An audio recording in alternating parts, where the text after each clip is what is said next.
up. Hands up. Hands up.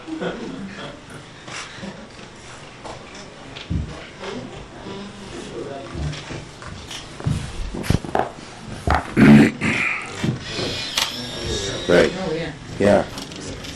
Good. Yes, get on both sides of the chart. This is the star of the show right here. This is the star of the show. Okay, let me thank my colleagues who you see here for joining us. And look, let me start with something all of us are thinking. Tonight is going to be long, painful, and tedious for the American people. We know how tonight works. Trump will claim that everything in America is going great. He's in a huge bubble. America is deeply unhappy with Trump's leadership. And he'll blame everyone else for our country's troubles. He'll blame Biden. He'll blame the Supreme Court. He'll point the finger at everyone but himself. But tonight, the American people will see a president whose ego does not let him see reality. The reality of the pain in America because of Trump's policies. Costs, chaos, corruption is what they lead to.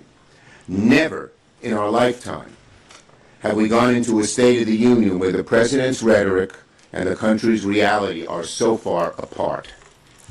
Donald Trump's first year back in office can be boiled down to 3 words: costs, chaos, corruption.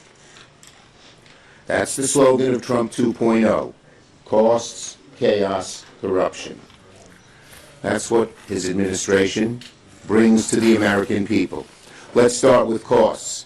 Americans frankly don't care what Trump has to say at the State of the Union because they're too worried about the state of their wallets.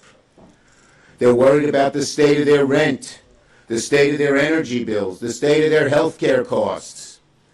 Democrats offer something different, a future with lower costs, and it's why a few weeks ago we rolled out a housing agenda to help people afford a home and rent, why very soon, led by Ben Ray Lujan, why in a few weeks, led by Ben Ray Lujan, we're going to talk about food costs, especially the price of beef, and Democrats will release new plans in the weeks and months to come to lower the cost of child care, health care, energy, and so much more.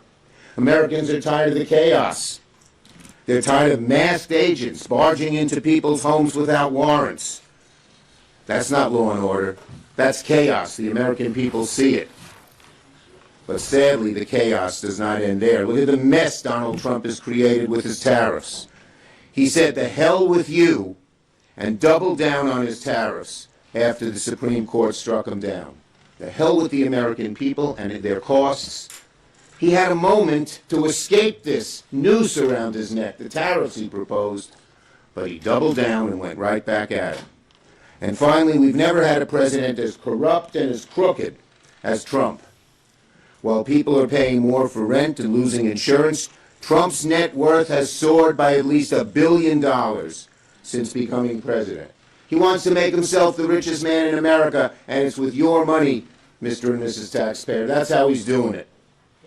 We won't get any answers to these things. And one more aspect of corruption.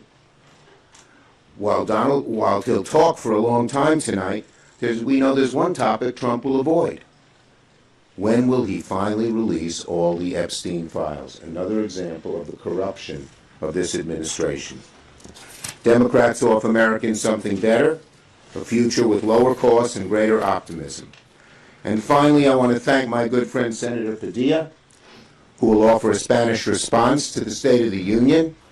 Senator Padilla is going to tell Americans the story they deserve to hear, one of hope, one of opportunity, where we celebrate the values that make us great. Donald Trump's not focused on tackling costs. He and his cronies seem to be more focused on tackling senators. Instead of driving down costs, he's driving over people's pocketbooks. So tonight, Americans aren't going to get the real State of the Union. Those days are long gone under Trump. What Americans will get is a state of deception, a state of denial. Senator Klobuchar. Thank you. Thank you very much, Chuck. It has truly been a year since Donald Trump has come in. I think we all feel like it's been a lot longer than that. As Chuck notes, costs are up, chaos is up, corruption is up. No one maybe understands that more than our state in the last few months. He has spent his first year in office dividing people, catering to the wealthy and making life harder for everyone else, pitting neighbors against each other by unleashing thousands of untrained, unaccountable, masked ICE agents in the towns, in the streets of Minnesota, creating two justice systems, one for those who can pay to play and one for those who can't. We've seen this firsthand. That Hmong elder that got dragged out of his house after his door got rammed through, what was he supposed to do at that moment? They throw him in a car in his underwear and they found out they got the wrong guy after driving him around for an hour. Or the small business owners hit by these tariffs. My guest to the State of the Union tonight is a brewer from Moorhead, Minnesota, right up near the Canadian border. He's been walloped by these tariffs, walloped, and can barely stay in business. Those are the people that are having to be the roadkill for all of these policies that really don't put the American people first. They put Donald Trump first. Trump knows his agenda is unpopular. That's why I am sure he'll go there with much bluster tonight to the House floor. But what I know is that he's afraid of four things. Number one, he's afraid of the voters. He's afraid of the voters in the midterms. Look at what's happened in these elections, whether it's the Virginia's governor's race, whether it's the legislative race in Texas, whether it's mayor's races from Miami to Omaha. Number two, he's afraid of the word affordability. He's called it a hoax and actually said he wanted to keep housing prices up. Number three, and I didn't see this one coming, it's not on my Wordle guest list, but he is afraid of the word court, C-O-U-R-T, the Supreme Court. And I will note, I didn't think that I'd have the hottest ticket in town, but sitting behind the Supreme Court while Donald Trump looks down on them will be interesting tonight. Number four, he's afraid of the people of Minnesota. Why? Because like so many people across this country, they stood up 50,000 strong in a peaceful march in below zero weather. They stood up and helped strangers get food and help their neighbors and help kids get to school. So while he enriches himself at Americans' expense, and the Republicans, sadly, in Congress rubber stamp his divisive agenda, Democrats are fighting to bring down costs, end the chaos, and fight corruption. Senator Padilla.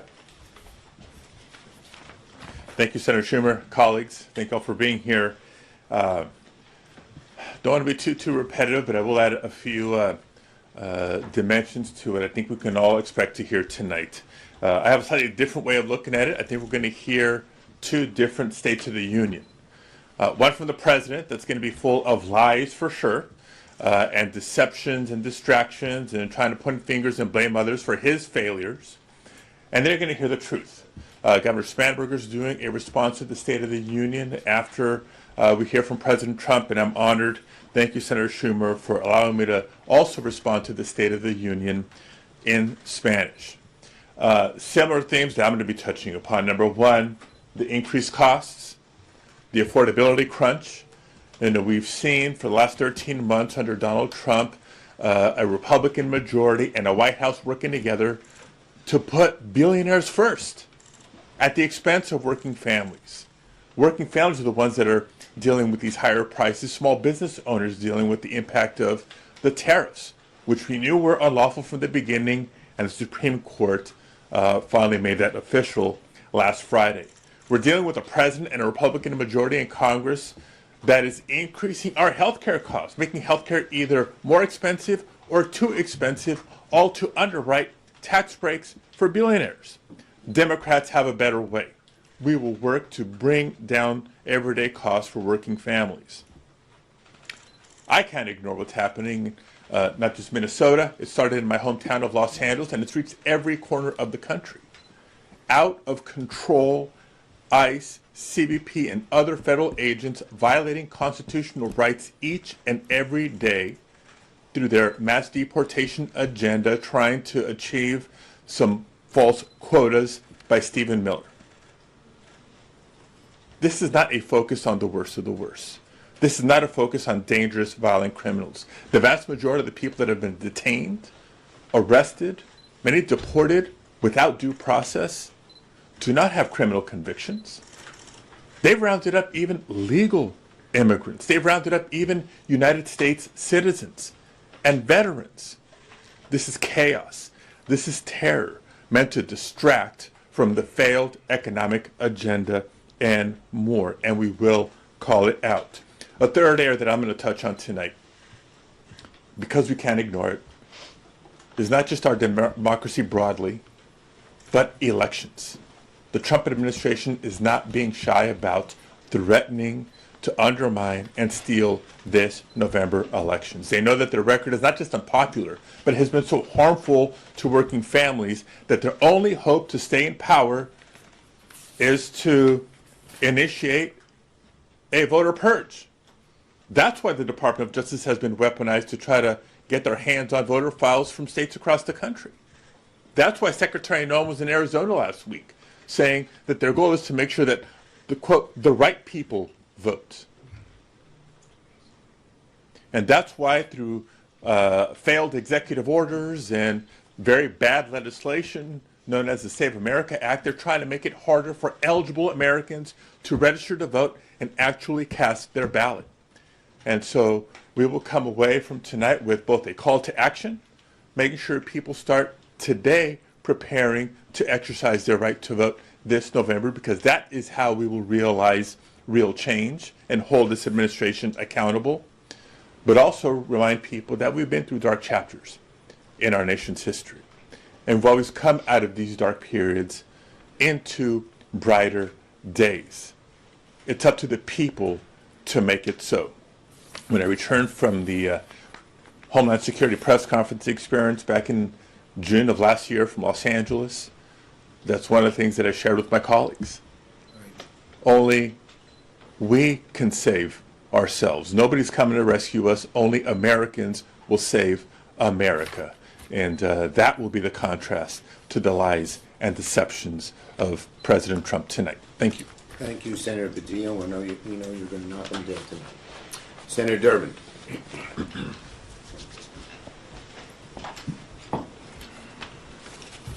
Thanks, Chuck.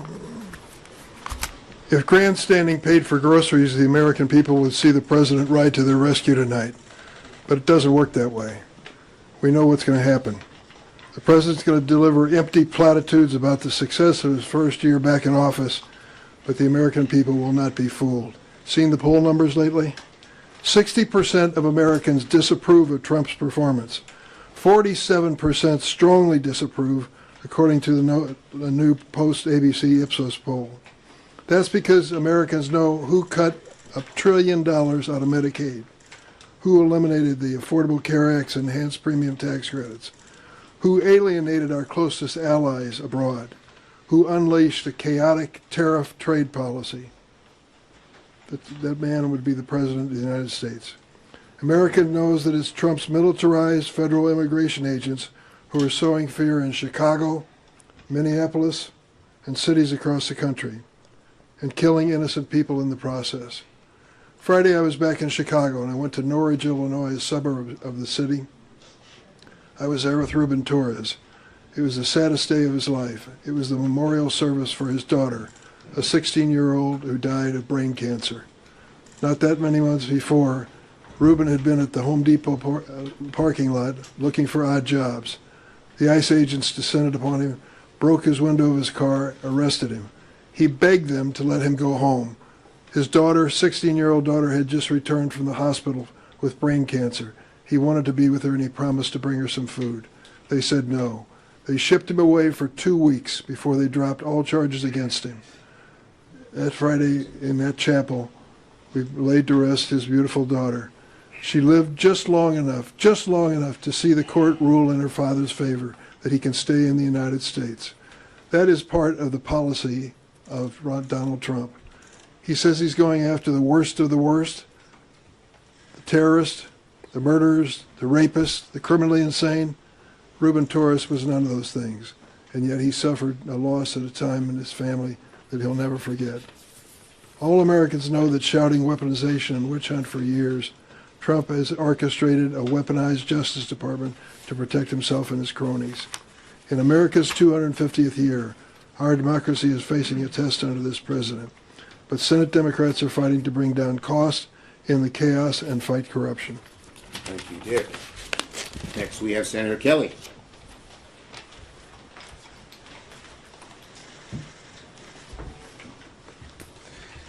Thank you, everybody. I'm going to be brief. In 1 year, Donald Trump has made the American people poorer and less safe. Half of Americans are having a hard time affording food.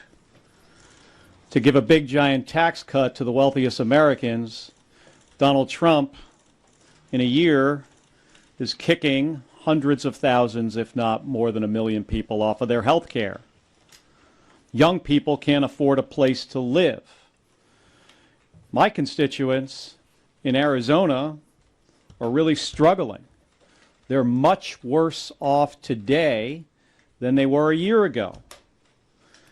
And this president is focused on making himself wealthier.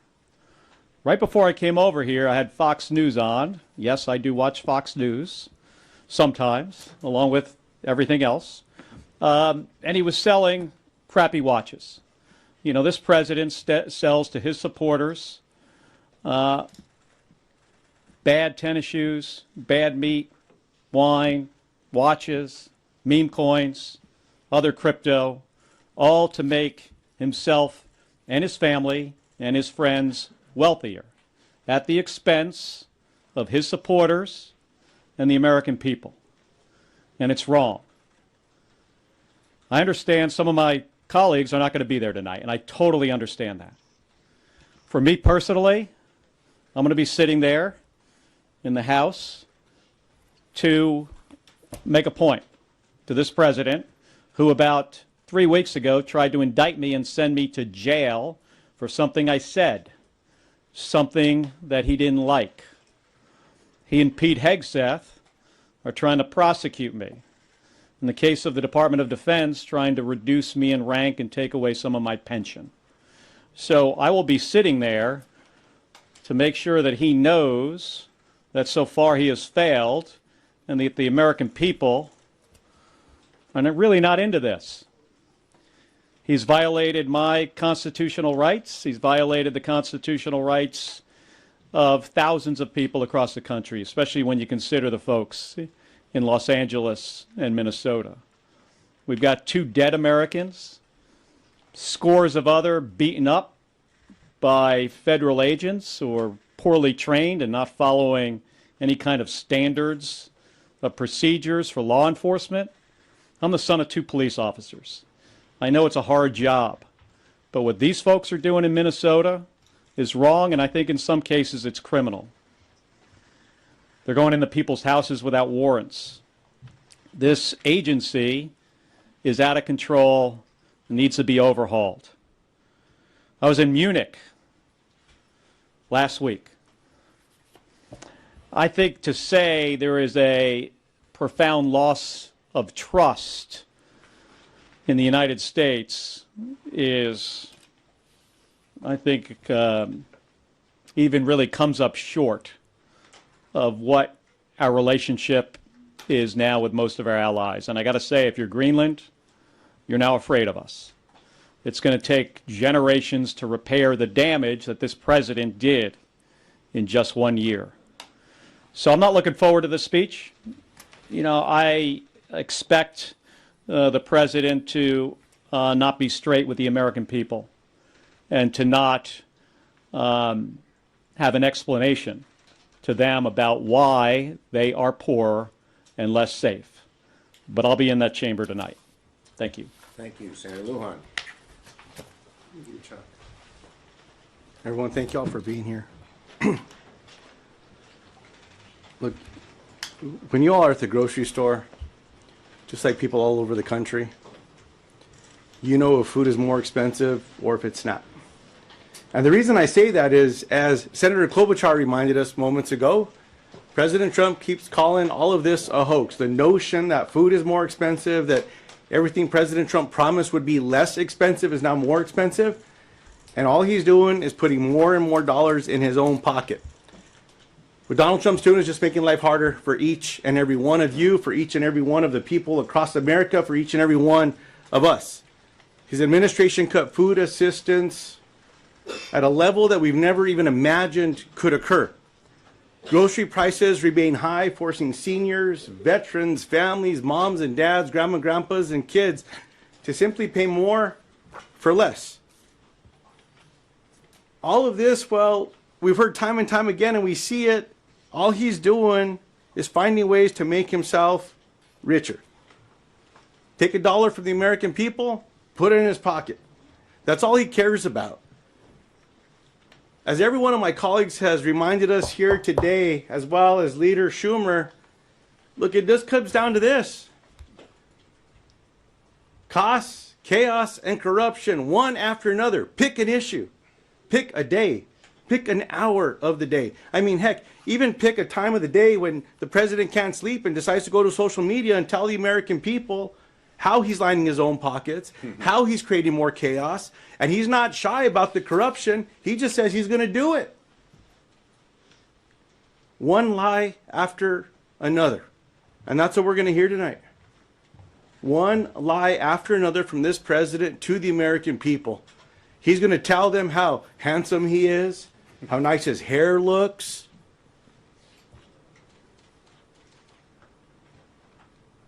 And he's going to ignore all the challenges that people are facing while complimenting himself and saying that the American people just don't understand what's going on.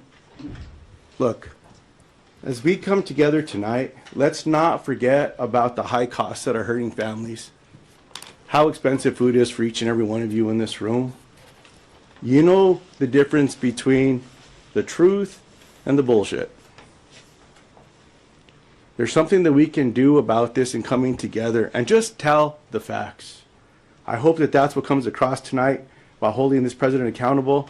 And I certainly look forward to hearing from Governor Abigail Spanberger and from United States Senator Alex Padilla. Thank you. Last but not least, Senator Gallego. I always bring the rookie to be the cleanup hitter. First of all, thank you everyone for being here. Has a 300 batting average. I do. It gets you into the Hall of Fame. Look, what we're going to hear tonight is very simple. This president has made this country sicker and poorer. And if you look at every way that has occurred, it has been deliberative.